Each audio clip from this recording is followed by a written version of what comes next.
வணக்க நண்பர்களே! உலகத்திலேயே 2வது பணக்கார கடவுளான ஆந்திராவில் அமைந்துள்ள திருப்பதி ஏழுமலையான் கோவிலிற்குத்தான் வந்துள்ளேன்.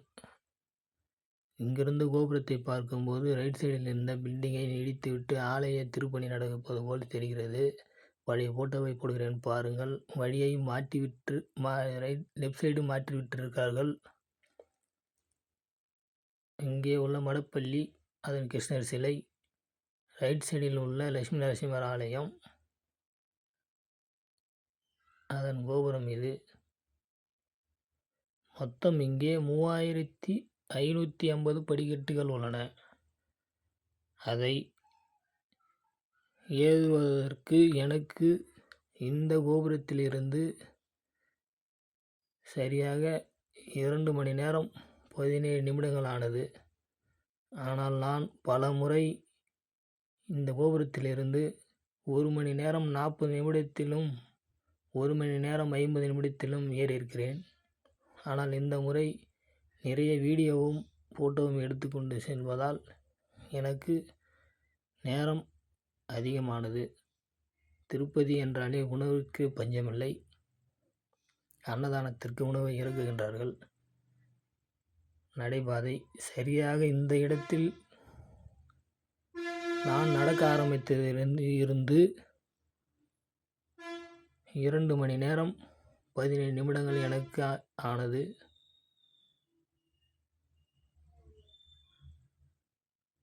இங்கு நிறைய பேர் நம்ப மாட்டார்கள். இந்த வீடியோவின் எடுக்கப்பட்ட டைம் ஸ்க்ரீன்ஷாட்டில் போட்டுள்ளேன். 11:49 ஸ்டார்ட் பண்ணி 2:05க்கெல்லாம் மேலே சென்று விட்டேன் பாருங்கள். இந்த முறை விடுமுறை நாட்கள் என்பதால் நிறைய கூட்டம் வந்துள்ளன. அது மட்டுமின்றி சைடு வாங்குவதற்கே சிரமமாக உள்ளது, அந்த அளவிற்கு கூட்டம். படிக்கட்டுகளை பாருங்கள். கிட்டத்தட்ட 2100 படிக்கட்டு வரை செங்குத்தாக தான் இருக்கும். எந்த அளவிற்கு செங்குத்தாக இருக்கிறது என்பதை நீங்களே பாருங்கள். அது மட்டுமின்றி இவர்களை சைடு வாங்கி மேலே செல்வது என்பது இன்னும் கடினமாக உள்ளது. நிறைய பேர் ஏற முடியாமல் வழியிலே நின்று கொண்டிருக்கிறார்கள். இது அலமேல் மங்கவரம் என்கின்ற கோபுரம். இந்த கோபுரத்தில் கோபுரம் வரை ஏறி வருவதற்குத்தான் கடினமாக இருக்குமே தவிர இதன் பிறகு செல்லும் பாதை சமமாக இருக்கும். ஒரு சில இடங்களில் தரை படிக்கட்டுகள் உள்ளன. லெஃப்ட் சைடில் உள்ள ராமலட்சுமணர் ஆலயம், எதிரே உள்ள அதாவது ரைட் சைடில் உள்ள ஆஞ்சநேயர் ஆலயம். கோபுரத்திற்கு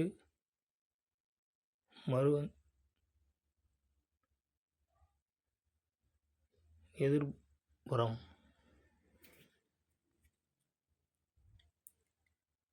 அதன் அருகில் நிறைய கடைகள் உள்ளன. உங்களுக்கு தேவையான திங்ஸை வாங்கி கொண்டு நீங்கள் நடந்து செல்லலாம். இதன் பிறகு செல்லும் பாதையானது சமமாகவும் ஒரு சில இடங்களில் படிக்கட்டுகள், அதன் பிறகு வெறும் தார் ரோடும் அப்படி என்று இருக்கும். ஆஞ்சநேயர் சிலை இங்கே வருவதற்கு எனக்கு 1 மணி நேரம் 2 நிமிடம் ஆனது. காட்டு அணில்,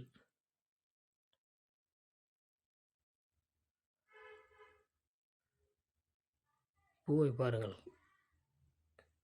பார்க்கும்போதே அவ்வளோ பிரமாதமாக உள்ளன. கீழே உள்ள ரோடை கிராஸ் பண்ணுவதற்கு இரும்பு பாலமும். நாம் நிறைய பேர் நடந்து வருவதற்கே மிகவும் கடினப்படுகிறோம். ஆனால் இங்கு பல பக்தர்கள் இறைவன் மீது வைத்திருக்கின்ற, அதாவது திருப்பதி ஏழுமலையான் மீது வைத்திருக்கின்ற அளவற்ற நம்பிக்கையின் காரணமாக மட்டி போட்டு கொண்டெல்லாம் ஏறுகின்றார்கள் பாருங்கள். ஆனால் நம்மில் பலர் நடந்து வருவதற்கே சிரமப்படுகிறோம். அவர்கள் இறைவன் மீது வைத்திருக்கின்ற அளவற்ற நம்பிக்கையே இவ்வாறு செல்வதற்கு காரணமாக அமைந்துள்ளன.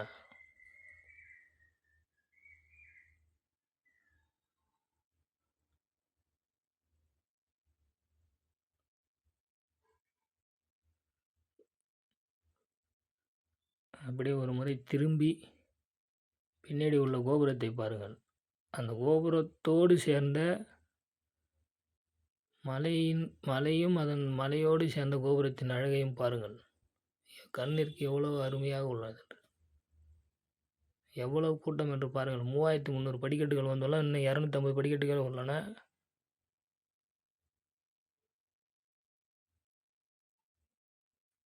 உள்ள கற்பூரம். இது முன்பு ஆர்ச்சி கேட்டின் முன்பு உள்ள இடம். மேலே ஏறி வந்துவிட்டோம். அது முன்பு உள்ள ஆர்ச்சி கேட்.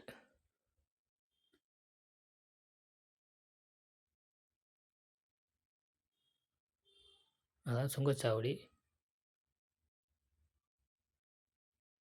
இது லெஃப்ட் சைடில் அமைந்துள்ள பார்க். எவ்வளவு அழகாக உள்ளது இந்த இடம் என்று பாருங்கள்.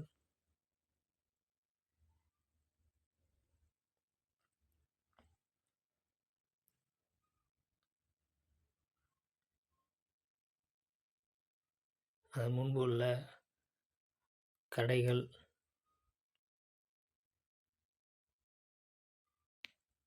இதன் முன்பு இதன் எதிரே அமைந்துள்ள இந்த இடம் எப்பொழுதும் முன்பு வச்சிருப்பார்கள். போன முறை வேறு மாடல், இந்த முறை வேறு மாடல்.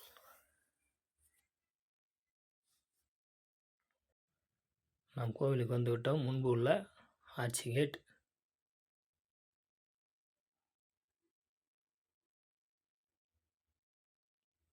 திருப்பதி ஏழுமலையான். இங்கு வர எண்ணற்ற பக்தர்கள் வந்து கொண்டிருக்க காரணம், நினைத்தது நிறைவேறுவது மட்டுமின்றி மனதிற்கு மிக அமைதி கிடைப்பதால் எண்ணற்ற பக்தர்கள் இங்கு வந்து கொண்டிருக்கிறார்கள். அதுதான் திருப்பதி ஏழுமலையானின் மிகப்பெரிய விசேஷம். இங்கு வருகின்ற பக்தர்கள் அவர் மீது வைத்திருக்கின்ற நம்பிக்கையை இழப்பதே கிடையாது.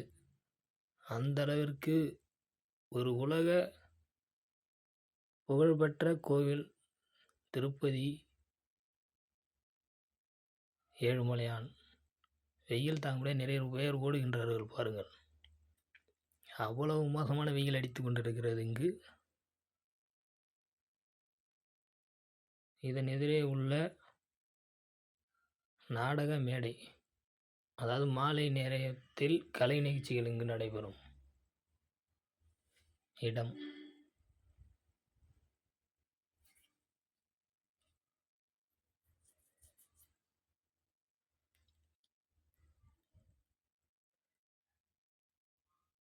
இங்கு வரும் பக்தர்கள் புஷ்கரணி குளம் இதில் நீராடிவிட்டு அருகே உள்ள வாராகசாமி தரிசனம் செய்துவிட்டு பெருமாளை பார்த்தால்தான் அவ்வளவு சிறப்பு. நீங்கள் வேண்டியது அனைத்தும் நடக்கும். அதனால் வருகின்ற பக்தர்கள் அனைவரும் புஷ்கரணி தீர்த்தத்தில் நீராடிவிட்டு அங்கே உள்ள வாராகசாமியை தரிசனம் செய்துவிட்டு பிறகு பெருமாளை தரிசனம் செய்யுங்கள். இரவு நேர கோபுர காட்சி. நான் தரிசனம் செய்வதற்கு சரியாக 16:30 மணி நேரம் ஆனது. வெளியே வந்து அன்னதானத்திற்கு சென்றேன். மசாலா வடையோடு உணவு கலந்துவிட்டு இறங்கி வந்தேன். இந்த பயணம் எனக்கு மிகவும் சிறப்பாக இருந்தது. நீங்களும் ஒரு முறையாவது வந்து பாருங்கள். திருப்பதி ஏழுமலையானின் அருளை பெறுங்கள். ஸ்ரீராம ஜெயம். நான் ராமபக்தனும் கூட.